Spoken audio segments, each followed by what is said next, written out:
Backstage at Splendor in the Grass, and I found Dave from the Gutter Twins. How you going? How's it going? I'm doing really well. Now, you're also a part of the band My Jerusalem. Yes. And I hear you're a fan of Rode mics. We do. We're anxiously anticipating using them when we finish the 28 or so tracks we already have in the can. Oh my gosh, that's how it goes sometimes.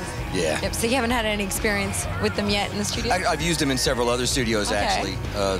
Specifically, probably the NT1. Nice. I think is pretty much becoming the standard large diaphragm or medium diaphragm condenser that everybody's using. You know, you see a lot of those. What do you like in particular about using the mic? Is there anything?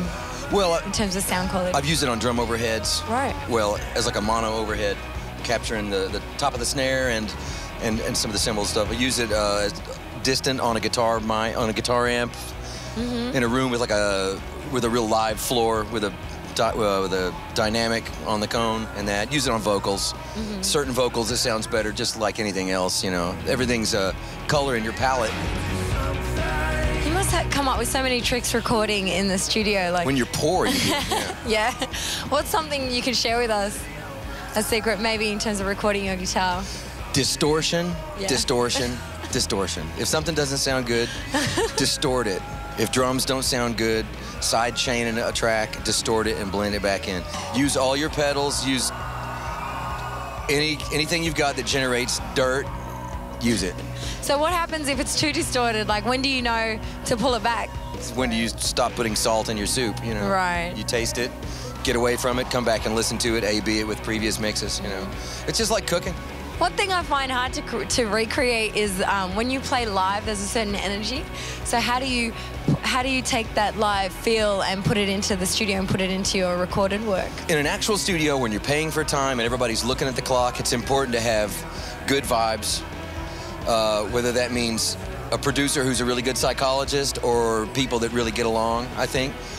I record a lot at home, so I'm always relaxed. When Jeff and I are doing stuff, often he picks up the guitar and makes something up.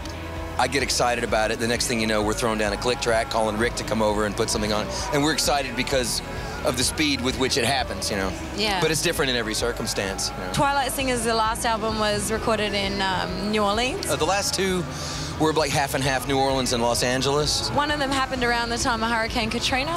The finishing up of Powder Burns, the last Twilight album, was, I think, mostly in the can, and they probably were doing a lot of late night generator powered vocals and stuff like that. How do you set up something like that? How do you power? You'll have to ask Mike Napolitano. I was still out of the city for the most part. I was able to come back probably a couple of weeks after they'd finished that up. Now we got an M1 mic for you. Have we got it here? Have you got it? You've already got it in your back pocket. You have nothing, I have it. Well, this is for you, although you've already got it. You'll get some use, I promise. You've already checked it out. Yeah. Like to see you rocking that on stage. Thank you so much. Worries. Dave from the Gutter Twins. Cheers, thanks. Rock and Road at Splendor in the Grass.